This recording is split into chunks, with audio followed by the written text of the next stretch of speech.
Guillain বাড়ি সিন্ড্রোমে মৃত্যু মহারাষ্ট্রে। পুনেতে আক্রান্ত 101। কেন হচ্ছে স্নায়ুর এই বিরল রোগ? কারা আক্রান্ত?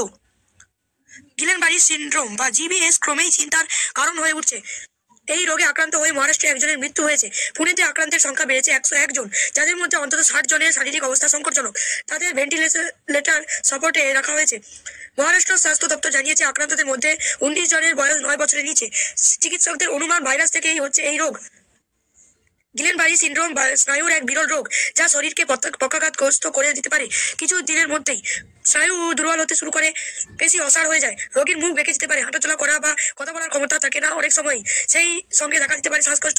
চিকিৎসকেরা বলেন এটি অটো ইমিউন ডিসঅর্ডার, অর্থাৎ যখন নিজের শরীরেই রোগ প্রতিরোধ শক্তি নিজেরই স্নায়ুতন্ত্রকে দুর্বল করতে শুরু করে।